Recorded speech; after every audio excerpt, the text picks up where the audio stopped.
অন্তর্বর্তীকালীন সরকারের প্রধান উপদেষ্টা অধ্যাপক ডক্টর মোহাম্মদ ইউনূস বলেছেন, আমরা দ্বিতীয় বাংলাদেশ গড়ার স্বপ্ন দেখছি। আমাদের সেই সুযোগ করে দিয়েছে জুলাই গণঅভ্যুত্থান। এই সুযোগ যেন আমরা না হারাই। এই সুযোগ হারালে আমরা পরবর্তী প্রজন্মের কাছে চিরজীবনের জন্য দায়ী থাকব। মঙ্গলবার সকালে ঢাকার রাজারবাগ পুলিশ লাইনসে পুলিশ সপ্তাহ 2025-এর উদ্বোধন এবং পুলিশ সদস্যদের পদক প্রদান অনুষ্ঠানে তিনি এসব কথা বলেন। ডক্টর ইউনূস বলেন, বিশ্বের বুকে একটি শান্তিপূর্ণ, সমৃদ্ধ দেশ হিসেবে বাংলাদেশ মাথা তুলে দাঁড়াচ্ছে এবং আগামীতেও তা ধরে রাখবে। এই স্বপ্ন বাস্তবায়নে পুলিশ বাহিনী অত্যন্ত গুরুত্বপূর্ণ শক্তি।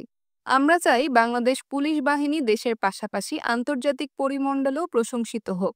প্রধান উপদেষ্টা বলেন, বিগত 15 বছরের স্বৈরাচারী শাসনামলে পুলিশ বাহিনী দলীয় বাহিনীতে পরিণত হয়েছে। এতে জনগণের সঙ্গে দূরত্ব তৈরি হয় এবং বহু সৎ পুলিশ সদস্যকেও এর খেসারত দিতে হয়েছে।